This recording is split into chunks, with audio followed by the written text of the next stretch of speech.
Welcome to our channel easy Hindi class. മക്കളെ, നമ്മളിത് നോക്കാൻ പോകുന്നത് ആസ്വാദൻ ടിപ്പണി അല്ലെങ്കിൽ കവിതാംശിക ആശയ.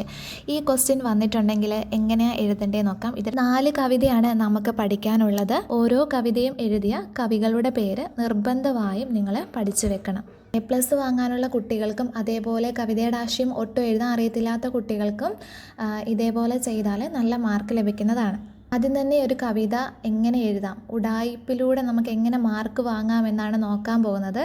ഇതാണ് കവിതയുടെ ആശയം എഴുതാനുള്ള ഒരു ഫോർമാറ്റ്. ആദ്യം നമ്മൾ കവിതയുടെ പേരും ഒക്കെ എഴുതി ആ കവിതയിൽ എന്താണ് പറയുന്നതെന്ന് എഴുതുക ആദ്യത്തെ പാരഗ്രാഫിൽ. സെക്കൻഡ് പാരഗ്രാഫിൽ ക്വസ്റ്റ്യനിൽ തന്നിരിക്കുന്ന വരികളുടെ ആശയമാണ് എഴുതേണ്ടത്. ലാസ്റ്റ് ഒരു കൺക്ലൂഷനും എഴുതണം. ഒട്ടും അറിയത്തില്ലാത്ത കുട്ടികൾക്ക് പോലും മുഴുവൻ മാർക്കും വാങ്ങാൻ സാധിക്കും ഈ രീതിയിൽ ചെയ്താൽ. നോക്കാം. ഹിന്ദി സാഹിത്യക്ക് പ്രസിദ്ധ കവി, ഹിന്ദി സാഹിത്യത്തിലെ പ്രസിദ്ധ കവിയുടെ പേരെഴുതുക. കി കവിതാ ഹെ, അയാളുടെ കവിതയാണ്. കവിതയുടെ പേര് എഴുതിയിട്ട് ഫുൾ സ്റ്റോപ്പ് ഇടുക. കവിതയുടെ പേര് ക്വസ്റ്റ്യനിലുണ്ടാകും, സ്പെല്ലിംഗ് മിസ്റ്റേക്ക് വരാതെ നോക്കി എഴുതുക. യഹ് ഏക് സുന്ദർ ഔർ പ്രതീകാത്മക കവിത ഹെ, ഇതൊരു മനോഹരവും പ്രതീകാത്മകവുമായ കവിതയാണ്. എല്ലാ കവിതയിലും ഓരോ പ്രതീകങ്ങൾ പറയുന്നുണ്ട്, അതുകൊണ്ടത് നമുക്കങ്ങനെ എഴുതാൻ വേണ്ടി സാധിക്കും എല്ലാ കവിതയിലും.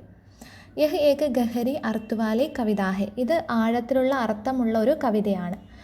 പിന്നീട് കുറച്ച് ഞാൻ തരുന്ന ആശയങ്ങൾ, ഇവിടെ എഴുതേണ്ട പോയിൻറ്റ്സ് ഞാൻ തരുന്നുണ്ട്, അത് ഇതിന് ശേഷം പറഞ്ഞുതരാം. അതിനുശേഷം ഇനി നമ്മൾ സെക്കൻഡ് പാരഗ്രാഫിലേക്കാണ് പോകുന്നത്. സെക്കൻഡ് പാരഗ്രാഫിൽ തന്നിരിക്കുന്ന വരികളുടെ ആശയമാണ് എഴുതേണ്ടത്. നമ്മളിങ്ങനെ തുടങ്ങാണ്. ഇസ് കവിത കി ഭാഷ ബഹുത്ത് സരൾ ഹെ, ഈ കവിതയുടെ ഭാഷ വളരെ സരളമാണ്, വളരെ ലളിതമാണ്. ഇസ് കവിതാമേ കവി കഹത്തെ ഹെ കി, ഈ കവിതയിൽ കവി പറയുന്നു എന്ന് പറഞ്ഞ് നിങ്ങൾ കവിതയുടെ വരികൾ എഴുതുക. കവിതയുടെ വരികൾ ചോദ്യത്തിൽ തന്നെ ഉണ്ടാവും. നമ്മളിത് ചോദ്യത്തിൽ നിന്നാണ് ഇങ്ങോട്ട് എഴുതുന്നത്. കവിതയുടെ ആദ്യത്തെ വരി എഴുതുക, ഒരു കോമ ഇടുക, രണ്ടാമത്തെ വരി എഴുതുക, പിന്നെ ഫുൾ സ്റ്റോപ്പ് ഇടുക. അങ്ങനെ കവിതയുടെ ആ വരികളെല്ലാം നിങ്ങൾ അവിടെ എഴുതി വെക്കുക. എന്നിട്ട് പിന്നെ ഒരു സെൻറ്റൻസ് എഴുതുക. യഹ് ഏക് സമകാലീൻ കവിത ഹെ, നമുക്ക് തന്നിരിക്കുന്ന എല്ലാ കവിതയും സമകാലീൻ കവിതയാണ്, അതുകൊണ്ട് ആ ഒരു സെൻറ്റൻസ് എഴുതാം. വീണ്ടും നിങ്ങൾ അതിൻ്റെ താഴെ ആശയം എഴുതണം. മുകളിൽ പറഞ്ഞ അതേ ആശയം തന്നെയാണ് താഴേക്കും എഴുതേണ്ടത്. ഇവിടെ എഴുതാനുള്ളത് ഞാൻ വീഡിയോയുടെ അവസാനം തരാമെന്ന് പറഞ്ഞല്ലോ, ആ 2 സ്ഥലത്തും ഒരേ സെയിം സാധനം തന്നെ നിങ്ങൾ എഴുതി വെക്കുക. ഇനി ലാസ്റ്റത്തെ പാരഗ്രാഫിൽ കൺക്ലൂഷനാണ് എഴുതുന്നത്. എല്ലാ കവിതയ്ക്കും ഈ രീതിയിൽ തന്നെ എഴുതിയാൽ മതി. ഇസ് കവിത മേ സാധാരണ ഘടനാവോं के माध्यम से गहरा अर्थ प्रस्तुत करता है, ഈ കവിതയിൽ സാധാരണമായ ഘടനകളിലൂടെ ആഴത്തിലുള്ള അർത്ഥമാണ് പ്രസ്തുതമാക്കുന്നത്. ഇസ് കവിത സമാജ് को एक महत्वपूर्ण संदेश देता है, ഈ കവിത സമൂഹത്തിന് വളരെയധികം സന്ദേശം, ഒരു നല്ലൊരു മെസ്സേജ് നൽകുന്നുണ്ട്. ഇസ് കവിത മേ കവി ने अपने विचारों को प्रभावशाली ढंग से व्यक्त किया है, ഈ കവിതയിലൂടെ കവി തൻ്റെ മനസ്സിലുള്ള വിചാരങ്ങളെല്ലാം വളരെ നല്ല രീതിയിൽ വ്യക്തമാക്കിയിട്ടുണ്ട്. കവിത കി ഭാഷ സരൾ ഔർ ഭാവപൂർണ്ണ ഹെ, കവിതയുടെ ഭാഷ വളരെയധികം ലളിതവും ഭാവപൂർണവുമാണ്. ഏത് കവിത ചോദിച്ചാലും നിങ്ങൾ ഇങ്ങനെയാണ് എഴുതേണ്ടത്.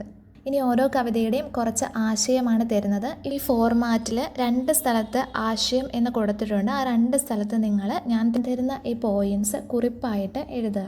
നിങ്ങൾക്ക് പഠിക്കാനുള്ള എളുപ്പത്തിലാണ് പോയിൻറ്റ്സ് ആയിട്ട് ഇവിടെ തന്നിട്ടുള്ളത്. മേരി ദുനിയാക്കെ തമാം ബച്ചെ, മേരി ദുനിയാക്കെ തമാം ബച്ചെ എഴുതിയത് അദ്നാൻ കഫീൽ ആണ്. ഹിന്ദി സാഹിത്യക്ക് പ്രസിദ്ധ കവി അദ്നാൻ കഫീൽ കി കവിത ഹെ മേരി ദുനിയാക്കെ തമാം ബച്ചെ. പേര് പഠിച്ചു വെക്കണം, അദ്നാൻ കഫീൽ. ഹിന്ദി സാഹിത്യത്തിലെ പ്രസിദ്ധനായ കവി അദ്നാൻ കഫീലിൻ്റെ കവിതയാണ് മേരി ദുനിയാക്കെ തമാം ബച്ചെ. യഹ് കവിത ബച്ചോं की मासूमियत, आज़ादी और संसार को बदलने की उनकी शक्ति आदि से संबंधित है, ഈ കവിത കുട്ടികളുടെ നിഷ്കളങ്കത, സ്വാതന്ത്ര്യം, അതേപോലെ തന്നെ ഈ ലോകത്തെ മാറ്റാനുള്ള അവരുടെ കഴിവ് എന്നിവയെക്കുറിച്ചെല്ലാമാണ്. വിശ്വശാന്തി സ്ഥാപിത കർണേമേ ബച്ചോं की बड़ी भूमिका है, ലോക സമാധാനം സ്ഥാപിക്കുന്നതിൽ കുട്ടികൾക്ക് വളരെയധികം സ്ഥാനമുണ്ട്. ഇസ്കാ സന്ദേശ് യഹ് ഹേ കി ഹം പ്യാർ ഔർ ഏകതാ കെ സാത്ത് ജീനാ ചാഹിയെ, ഈ കവിതയുടെ സന്ദേശം എന്ന് പറയുന്നത് നമ്മൾ സ്നേഹത്തോടെയും ഒത്തൊരുമയോടെയും ജീവിക്കണം എന്നതാണ്. അടുത്തത് ഏക് തിൻക, ഹരിയൗദ് की कविता है एक दिन का, हरियौद, एक दिन का हरियौद. यह एक छोटी कविता है लेकिन गहरी अर्थ वाली कविता है, ഇത് വളരെ ചെറിയൊരു കവിതയാണ്, പക്ഷേ വളരെ ആഴമുള്ള അർത്ഥങ്ങളുള്ള കവിതയാണ്. അഹങ്കാർ മനുഷ്യക്കോ അന്ധാ കർ ദേത്താ ഹെ. അഹങ്കാരം മനുഷ്യനെ അന്ധനാക്കുന്നു. ഹം വിനമ്രതാക്കെ സാത്ത് ജീനാ ചാഹിയെ. നമ്മൾ വിനയത്തോടെ ജീവിക്കണം. അഹങ്കാർ മനുഷ്യക നാശക കാരൺ ബൻതേ ഹൈ. അഹങ്കാരം മനുഷ്യൻ്റെ നാശത്തിന് കാരണമാകുന്നു. അടുത്തത് പൈതൽ ചൽത്താ ഹുവ ആത്മി. പൈതൽ ചൽത്താ ഹുവ ആത്മി എഴുതിയിരിക്കുന്നത് സ്വപ്നിൽ ശ്രീവാസ്തവ്. കവിയുടെ പേര് ശ്രദ്ധിക്കണം. സിലാബീൻ ലഡ്ക്യാം എഴുതിയിരിക്കുന്നത് ഏകാന്ത് ശ്രീവാസ്തവാണ്. പൈതൽ ചൽത്താ ഹുവ ആത്മി സ്വപ്നിൽ ശ്രീവാസ്തവും. രണ്ടും അങ്ങോട്ടും ഇങ്ങോട്ടും മാറിപ്പോവരുത്. പൈതൽ ചൽത്താ ഹുവ ആത്മിയെ ശ്രീവാസ്തവ് സ്വപ്നം കണ്ടു. അങ്ങനെ എന്തെങ്കിലും ഒരു കോഡ്, നിങ്ങൾക്ക് ഇഷ്ടമുള്ളൊരു കോഡ് ഓർത്ത് വെക്കണം. രണ്ടും തമ്മിൽ മാറിപ്പോവരുത്. നോക്കാം. പൈതൽ ചൽത്താ ഹുവ ആത്മി സബി മെഹനത്ത് കഷ് ഔർ ആം ലോഗോങ്ക പ്രതീക് ഹെ. കാൽനടയായി പോകുന്ന മനുഷ്യൻ അധ്വാനിക്കുന്ന, കഠിനാധ്വാനം ചെയ്യുന്ന ജനങ്ങളുടെയും അതേപോലെ സാധാരണക്കാരായ ജനങ്ങളുടെയും പ്രതീകമാണ്. പൈതൽ ചലനെ വാലെ ലോക് സബ്സെ ശക്തിശാലി ഹെ. കാൽനടയായി പോകുന്ന ആൾക്കാർ, അതായത് സാധാരണ ജനങ്ങൾ എല്ലാവരേക്കാളും ശക്തിശാലിയാണ്. സമാജിക്കെ നിർമ്മാൺമേം ആം ജനതാക്കി ഭൂമിക ബഹുത്ത് ബഡി ഹോത്തി ഹെ. സമൂഹത്തിൻ്റെ നിർമ്മാണത്തിന്, സമൂഹത്തിൻ്റെ ഉന്നതിക്ക് വേണ്ടി സാധാരണക്കാരായവരുടെ മഹത്വം വളരെയധികം വലുതാണ്. ആം ലോക് സമാജിക്ക് നീവ് ഹെ. സാധാരണക്കാരായ ജനങ്ങൾ സമൂഹത്തിൻ്റെ അടിത്തറ തന്നെയാണ്. ആം ലോകോങ്കോ സമ്മാൻ ദേനാ ചാഹിയെ. സാധാരണക്കാരായ ജനങ്ങളെ നമ്മൾ ആദരിക്കണം, അവർക്ക് ബഹുമാനം നൽകണം. അടുത്തത് സിലാബീൻതി ലഡ്കിയാം ഏകാന്ത് ശ്രീവാസ്തവ്. ഇസ് കവിത മേ സിലാബീനനെ വാലെ സ്ത്രീയോങ്കെ ബാരെ മേ ബതാത്തെ ഹൈ. ഈ കവിതയിൽ നെൽക്കതിർ പെറുക്കിയെടുക്കുന്ന പെൺകുട്ടികളെ കുറിച്ചാണ് പറയുന്നത്. ലഡ്കിയാം ഏക് ദിൻ കി ഭോജൻ കെ ലിയെ സിലാബീനനെ കെ ലിയെ ആത്തി ഹെ. പെൺകുട്ടികൾ ഒരു ദിവസത്തെ ഭക്ഷണത്തിനായിട്ട് നെൽക്കതിർ പെറുക്കിയെടുക്കാൻ വന്നവരാണ്. ഇസ് കവിത മേ ഗ്രാമീണ ജീവൻ കെ സുന്ദർ ഔർ മാർമിക ചിത്രക്കോ പ്രസ്തുത കർത്തി ഹെ.